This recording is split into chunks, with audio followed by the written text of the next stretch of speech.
राज्य सरकार को राजस्थान हाईकोर्ट से बड़ी राहत मिली है। प्रदेश में पंचायत निकाय चुनाव से जुड़ा ये मामला है। राज्य सरकार ने शपथ पत्र हाईकोर्ट में पेश किया है। हाईकोर्ट ने सरकार के जवाब पर कहा, हमें चुनाव की डेट जाननी है। सरकार ने कहा 17 अगस्त को निकाय चुनाव की घोषणा कर देंगे और 23 सितंबर को पंचायत चुनाव की हो जाएगी घोषणा। इस पर कोर्ट ने 15 नवंबर से पहले चुनाव प्रक्रिया पूर्ण करने के निर्देश दिए हैं। कार्यवाहक मुख्य न्यायाधीश संजय प्रकाश शर्मा की खंडपीठ ने आदेश जारी किए हैं। तो कुल मिलाकर पंचायत चुनाव की तारीख को लेकर अब कोर्ट से बड़ी राहत सरकार को मिल रही है। कोर्ट ने साफ तौर पर सरकार से तारीख की बात की है, तो सरकार ने सितंबर तक की मोहलत मांगी है। सितंबर तक का पंचायत निकाय चुनाव को लेकर सारी तैयारियां हो जाएंगी और सितंबर में इलेक्शंस हो जाएंगे। कोर्ट ने साफ कहा, हमें चुनाव की डेट जाननी है। इस पर सरकार ने 17 अगस्त को निकाय चुनाव की घोषणा करने की बात कही है और सितंबर में चुनाव करवाने की बात कही है। तो प्रदेश में पंचायत निकाय चुनाव को लेकर लगातार आप देख रहे हैं कि कोर्ट इंटरवीन कर रहा है। कोर्ट लगातार सरकार को डेट्स पर डेट्स दे रहा है और अब फाइनली कोर्ट ने सरकार से पूछा है कि पंचायत चुनाव को लेकर सरकार डेट बताए, तारीख क्या रहेगी ये बताए। हमारे सहयोगी कुणाल जुड़ चुके हैं, सीधा उनका रुख करेंगे। कुणाल, सरकार को एक और बड़ी राहत राजस्थान हाईकोर्ट से मिली है और अब यहां पर सरकार ने समय बताया है कि सितंबर और अगस्त का महीना जो है वो चुनाव वाला रहेगा। इस पर कोर्ट ने हामी भी भर दी है। तो अब फाइनली लग रहा है कि इस साल सितंबर तक इलेक्शंस हो जाएंगे राजस्थान में। देखिए, आपको बता दें कि आज सरकार के द्वारा जो एक खाका है चुनावी घोषणा पत्र की जो संभावित तारीख है उसकी यहाँ पर घोषणा की गई है, जिसमें लोक सूचना जारी करने की अगर हम तिथि की बात करें तो 22/8/2026 यहाँ पर दी गई है। इसके अलावा नामांकन पत्रों की प्रस्तुत तिथि है वो 27 तारीख दी गई है। नामांकन पत्रों की समीक्षा तिथि है वो 29/8/2026 दी गई है। अगस्त में ये पूरी प्रक्रिया चलेगी।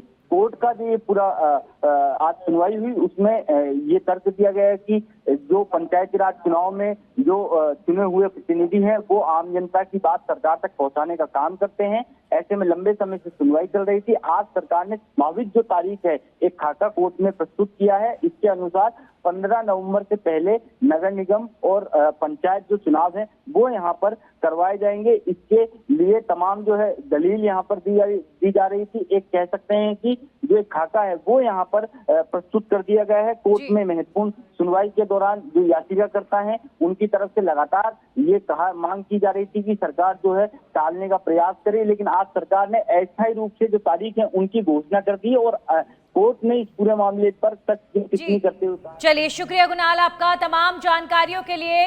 तो अब हाईकोर्ट से सरकार को बड़ी राहत पंचायत निकाय चुनाव को लेकर मिलती हुई नजर आ रही है। सितंबर का जो महीना है वो सरकार ने बताया है कि इलेक्शन सितंबर के महीने तक हो जाएंगे। वहीं जयपुर से बड़ी खबर है जहां पर मुख्यमंत्री भजनलाल शर्मा ने पोस्टर विमोचन किया है। साइबर सुरक्षा अभियान में पोस्टर का विमोचन किया गया है। साइबर अपराध पर लगाम लगाने के लिए सरकार का ये कदम है, जिसमें R4C साइबर हेल्पलाइन 1930 और ऑपरेशन एंटीवायरस के तहत कार्रवाई को लेकर ये पोस्टर विमोचन है। साइबर अपराधियों के खिलाफ लगातार शिकंजा कस रही है सरकार। आमजन को साइबर सुरक्षा के प्रति जागरूक करने का अभियान लगातार चलता हुआ नजर आ रहा है।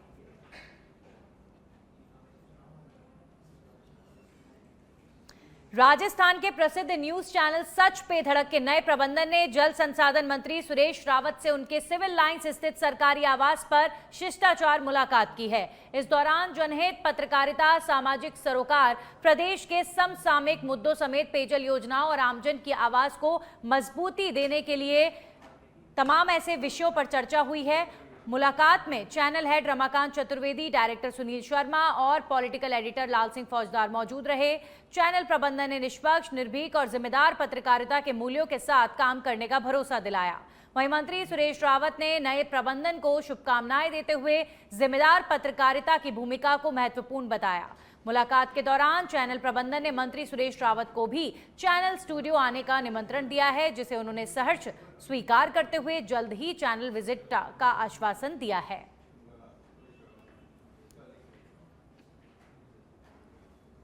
झुंझुनू जिले के सकराय धाम स्थित प्रसिद्ध माता शाकंभरी मंदिर में गुप्त नवरात्र के अवसर पर हिमाचल प्रदेश के राज्यपाल कविंद्र गुप्ता ने दर्शन कर विशेष पूजा अर्चना की है। राज्यपाल ने शतचंडी अनुष्ठान और रुद्राभिषेक में श्रद्धापूर्वक भाग लिया और देश प्रदेश की सुख समृद्धि एवं खुशहाली की कामना की है। इस दौरान डीजीपी राजीव शर्मा ने भी पूजा अर्चना में हिस्सा लिया। अंतर्राष्ट्रीय ज्योतिषाचार्य पंडित केदार शर्मा और डॉक्टर सुमन संपन्न हुए। मंदिर परिसर में राज्यपाल का स्वागत किया गया। कार्यक्रम में प्रशासनिक अधिकारी, पुलिस अधिकारी और बड़ी संख्या में श्रद्धालु मौजूद रहे। शिक्षा विभाग ने प्राइवेट स्कूलों की मान्यता को लेकर नई गाइडलाइन जारी की जाएगी, जिसकी तैयारी शुरू कर दी गई है। मिली जानकारी के अनुसार प्राइवेट स्कूलों को मान्यता दिए जाने के लिए नियमों में शिथिलता बरतते हुए उन्हें आसान किए गए हैं। नए नियमों के अनुसार अब स्कूलों की मान्यता के लिए लगी फाइलों को अधिकारी मनमाने तरीके से नहीं रोक पाएंगे। उन्हें सभी स्तरों पर फाइल पर समय सीमा में कार्रवाई करनी होगी। अगर समय सीमा में फाइलों पर संज्ञान नहीं लिया गया तो फाइल स्वतः ही आगे फॉरवर्ड हो जाएगी और 2.5 महीनों में फाइल को मान्यता मिल जाएगी। वर्ष में एक बार प्राइवेट स्कूलों की जांच भी की जाएगी। सरकारी विद्यालयों की मान्यताओं के संबंध में मीटिंग थी है और हमने इसमें गहन मंथन किया है कि गैर सरकारी विद्यालयों को मान्यता देने में विलंब नहीं होना चाहिए और उसके लिए जो अल्टीमेट नियत कमरों की साइज है वो हो, नियत स्पेस है वो हो, उसके साथ साथ एक इतना परिसर भी होना चाहिए ताकि बच्चों को यदि गाड़ी स्कूल में लेके आए तो अंदर आकर के बच्चों को उतारे।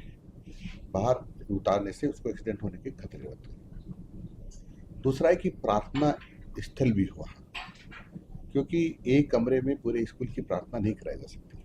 ऐसे कुछ है जिस पर हमने तय किया है कि इस प्रकार का हो। दूसरा, ज़्यादा विलंब ना हो, इसलिए निदेशक स्तर जिला शिक्षा अधिकारी स्तर पर उससे जो पत्रावली लगाएंगे उसकी गहन छानबीन होगी। हमारे 3 अधिकारी उस विद्यालय की मान्यता मांग रहा है उसकी जांच करने जाएंगे। श्री माधोपुर कस्बे में सड़क निर्माण कार्य में कथित अनियमितताओं को लेकर वार्ड की महिलाओं का गुस्सा फूट पड़ा, जिसके बाद महिलाओं ने निर्माण कार्य रुकवाकर मौके पर धरना शुरू कर दिया और सड़क का निर्माण निर्धारित लेवल एवं तकनीकी मापदंडों के अनुसार कराने की मांग की। साथ ही नगर पालिका ईओ अशोक कुमार को ज्ञापन सौंपकर जल्द कार्रवाई की मांग की गई। प्रदर्शन कर रही महिलाओं का कहना है कि सड़क का निर्माण ऊंचे लेवल पर किए जाने से नालियों और बारिश का पानी घरों और गलियों में भरने लगा है, जिससे लोगों को भारी परेशानी का सामना करना पड़ रहा है। महिलाओं ने आरोप लगाया कि निर्माण एजेंसी गुणवत्ता और तय मानकों की अनदेखी कर रही है। लेवल में कर दी जाए ताकि लोगों के घरों में पानी ना भरे।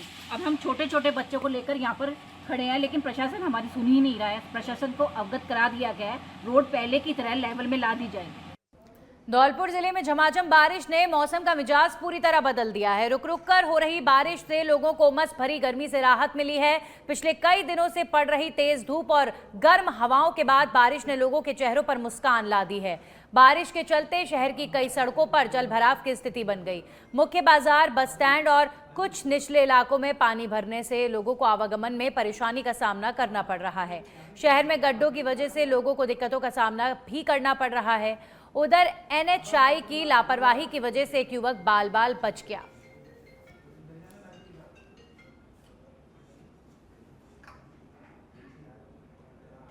सिरोही के पोसालिया निवासी नरेंद्र सिंह उर्फ चिंटू सिंह हत्याकांड को लेकर जिला मुख्यालय पर सोमवार को विरोध प्रदर्शन हुआ।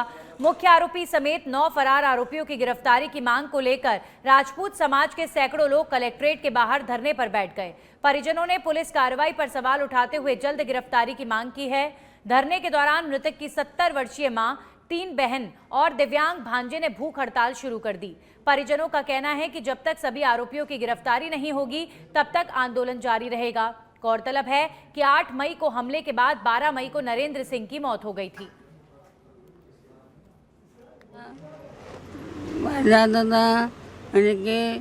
पकड़े लाओ नहीं उठू धन्य बहु वरना माने दर्जी भी खड़ो वरना घरे मानो दर्जी भी करो और हाथे है इनको लाओ पकड़े अटे अरे तो मारे तो बोले जे हूँ तो मारा बिगड़ो हूँ अटे ने बोली तो हूँ हमें हाथ जोड़ के विनती करती हूँ कि मेरे भाई को न्याय दिलाए।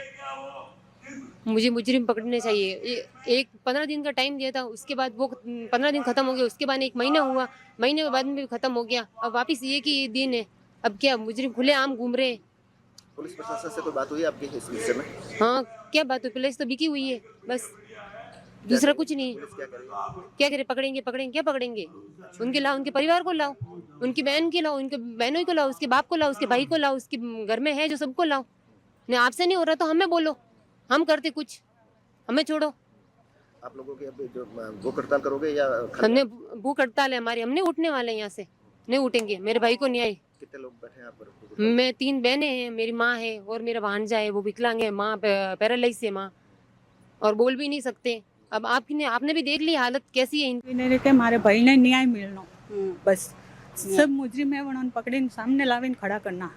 जटा तक मैं हटाती हलवा वाला नहीं हूँ ने भूख हड़ताल माते अंति आगे मारे कोई नहीं। मारी माँ, मारी 3 बहनों ने, वो मारो बेटो विकलांग है, वो भी आती है। प्रशासन कितना टाइम हुआ घटना ने? अने 2 महीना 8 दिन वे गया है। अंति टाइम ती ऊपर टाइम मांगियो, अंति ऊपर मारे कोई टाइम नहीं है। बस कुछ अंति आगे नहीं है, बैठा हो और लाविन मुजरिमों मदद करो, जो भी वरना परिवार ने लाओ।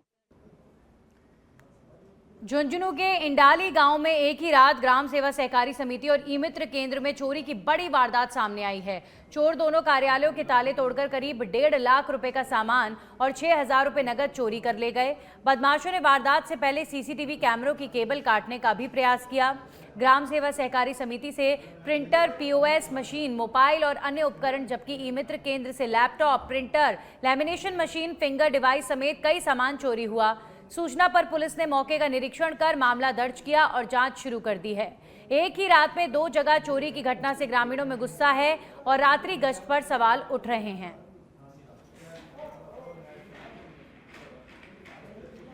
जालोर जिले के सांचौर में एक व्यापारी को विदेशी नंबरों से व्हाट्सएप कॉल और वॉइस मैसेज के जरिए 1 करोड़ रुपए की रंगदारी मांगने और परिवार समेत जान से मारने की धमकी देने का मामला सामने आया है। पीड़ित व्यापारी ने सांचौर पुलिस थाने में लिखित रिपोर्ट देकर बताया कि व्यापारी को पिछले 13 जुलाई से लगातार अलग अलग अंतर्राष्ट्रीय नंबरों से धमकी भरे कॉल आ रहे हैं। रिपोर्ट में आरोप है कि रकम नहीं देने पर गंभीर परिणाम भुगतने की चेतावनी दी गई है। व्यापारी ने पुलिस से तत्काल एफआईआर दर्ज कर आरोपियों के खिलाफ सख्त कानूनी कार्रवाई और सुरक्षा उपलब्ध कराने की मांग की है। पुलिस ने परिवाद प्राप्त कर मामले की जांच शुरू कर दी है। वर्चुअल नंबरों द्वारा 1 करोड़ की फिरौती मांगने का मामला दर्ज हुआ है। मामला दर्ज करके अनुसंधान जारी है। किन किन धाराओं में सर मामला दर्ज हुआ है? 308(4), 351(4) BNS में दर्ज करके अनुसंधान किया जा रहा है।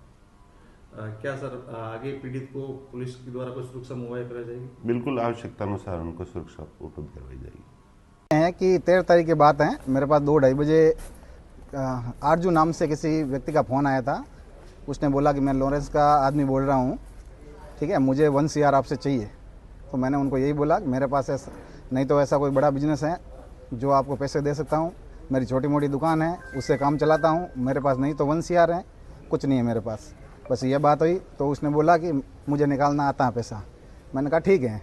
फिर 2-4 दिन बाद और कॉल आया मेरे पास। उसने यही बोला, जान से मारने की धमकी दी। अगर पैसे देता तो ठीक है, नहीं तो तेरे और तेरे परिवार को ख़त्म करने की औकात रखता हूँ मैं। कितनी बार फ़ोन आया और कैसे? व्हाट्सएप कॉल आया, नॉर्मल कॉल आया, वीडियो कॉल? व्हाट्सएप कॉल आया। विदेशी नंबर से व्हाट्सएप कॉल आ रहे थे बार बार। कल भी आए थे, 5-7 दिन पहले भी आए। 2-4 बार बात भी हुई। उसने वॉइस रिकॉर्डिंग भी भेजी मुझे धमकी के रूप में। डूंगरपुर के बागड़ अंचल में बारिश की कामना को लेकर सदियों पुरानी धाड़ परंपरा निभाई गई। कुआं, मोरा, सारण, डूंगरवाड़ा समेत आसपास के गांव में महिलाओं ने पुरुषों का वेश धारण कर पारंपरिक जुलूस निकाला और इंद्रदेव से अच्छी वर्षा की प्रार्थना की है। सफेद धोती कुर्ता, सर पर साफा और हाथों में लाठी और कृषि उपकरण लिए महिलाओं का ये अनोखा रूप ग्रामीण संस्कृति का प्रतीक बना। जुलूस के दौरान महिलाओं ने भजन कीर्तन करते हुए गांव में भ्रमण किया। ग्रामीणों की मान्यता है कि इस लोक अनुष्ठान से इंद्रदेव प्रसन्न होते हैं और क्षेत्र में अच्छी बारिश होती है। आधुनिक दौर में भी ये परंपरा लोक आस्था और संस्कृति को जीवित रखे हुए है।